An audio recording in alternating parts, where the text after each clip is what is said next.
साधना करते, सुबह शाम कृष्ण कृष्ण कृष्ण कृष्ण बोलते, इसलिए नाम पड़ गया कृष्णदास। में अनुशासन पर्व में पितामह भीष्म कहते हैं कि यदि 12 साल तक लगातार एक कार्य किया जाए तो कार्य सिद्ध हो जाता है। जी। के मन में भाव आया, वो गए माला बना करके ठाकुर जी के पास, बोले ठाकुर जी 12 साल तक लगातार माला पहनाने आऊंगा, पूरे होंगे ना 13वें साल की जब सुबह होगी तो आपको माला पहनने मेरी कुटिया में आना। अब कृष्णदास रोज माला बनाते, रोज ठाकुर जी के पास ले जाते और रोज ठाकुर जी को याद दिलाते कि आज इतने दिन हो गए। अब 12वें साल का आखिरी दिन था। ठाकुर जी को बोले ठाकुर जी आज 12 साल पूरे हो गए, कल आपकी बारी है, कल 13वें साल की पहली सुबह है, तो मैं आपका इंतजार करूंगा, कल माला पहननी है तो मेरी कुटिया में आना पड़ेगा जी। और यदि कल आप नहीं आए तो मैं कभी आपके पास नहीं आऊंगा।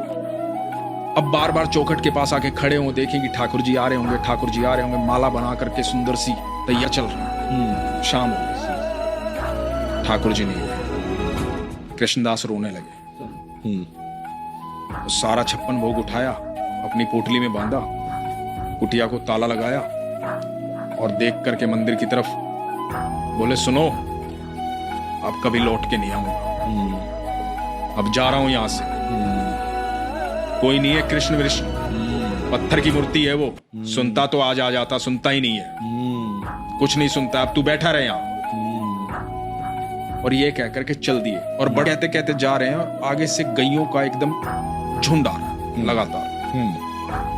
तो गइयों का झुंड आ रहा है तो एक बालक आवाज दे रहा है, ने थोड़ा तेज आवाज दी, बाबा सुनो रुको। पीछे बोले हाँ क्या हुआ? बोले बाबा रुको, इतनी सारी गैया आ रही हैं, टक्कर लग जाएगी, धक्का लग जाएगा, गिर जाओगे, रुक जाओ थोड़ी देर। रुक गए कृष्णदास जी। तो बालक बोला कि बड़ी खुशबू आ रही है आपके झोले से, क्या है इसमें, खाना है? तो बड़े नाराज दिख रहे हो, क्या हुआ, क्या बात हुई?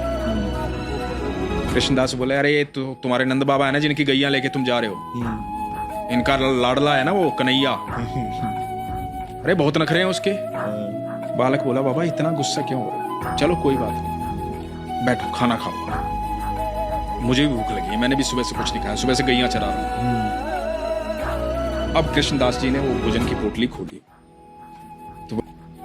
तो बालक की आंखें लाल हो गई, आंखों में आंसू बह रहे हैं। कृष्णदास ने देखा, कृष्णदास ने कहा कि तुम रो क्यों रहे हो, भूख लगी थी, खाना खिला तो रहा हूं, रो क्यों रहे हो?